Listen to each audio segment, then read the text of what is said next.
যখনই deep fridge থেকে মাছ বের করছো, দেখছো মাছে প্রচুর পরিমাণে বরফ জমে আছে এবং মাছের স্বাদও পাচ্ছ না, তার সঙ্গে ব্যয় হচ্ছে তোমাদের প্রচুর সময়।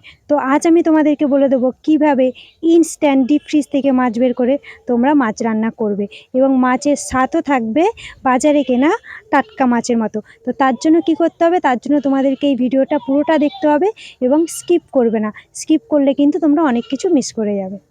আমি কিন্তু প্রতিদিনই যখন রান্না করি আমি কিন্তু ডিপ ফ্রিজ থেকে মাছ বের করেই রান্না করি।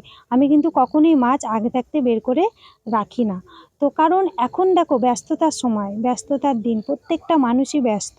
তো প্রতিদিন তো বাজারে গিয়ে মাছ কেনার মতন সময় কারুর হাতে নেই। তো চলো তোমাদেরকে বলে দিই যে আমি কিভাবে মাছ স্টোর করে রাখি।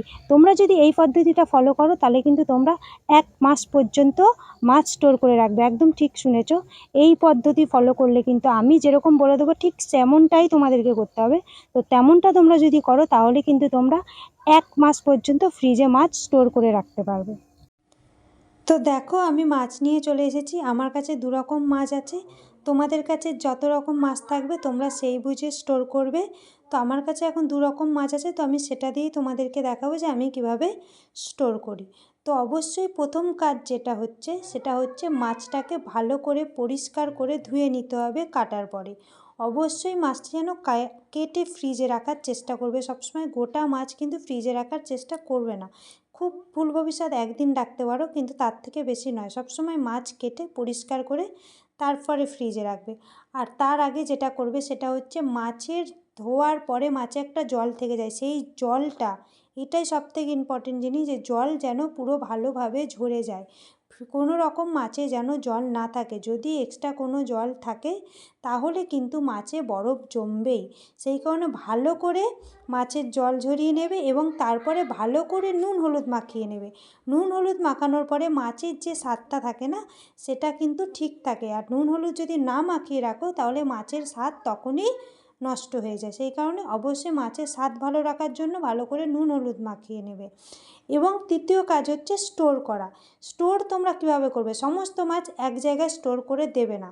তাহলে কী হবে, যখনই তোমরা সব মাছ বের করবে এবং যেটা রান্না করছো সেটা রান্না করছো, কিন্তু মাছটাকে যে বারবার বের করছো তার ফলে মাছের স্বাদ কিন্তু নষ্ট হয়ে যায়।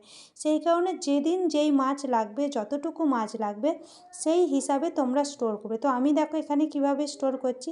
আমি পার্শে মাছগুলো এক জায়গায় স্টোর করব না, কারণ পার্শে মাছগুলো সব আমার একদিনে লাগবে না। তো আমি কি করব, যে পার্শে মাছ কিছুটা আমি একটা মাছের সঙ্গে রেখে নেবো, আর একটা মাছ কিছুটা রেখে নেবো, কারণ আমার ছেলে যেহেতু ওই মাছটা খাবে সেই কারণে আমি ওইভাবে স্টোর করবো। মানে এই বাটিটা আমার একদিন লাগবে আর এই বাটিটা আমার একদিন লাগবে, সেই জন্য আমি 2 দিনের স্টোর করেছি। তো তোমাদের কাছে যত প্রকারের মাছ থাকে তোমরা সেই বুঝেই মাছটাকে স্টোর করবে। পার ডে হিসাব করে করে স্টোর করবে।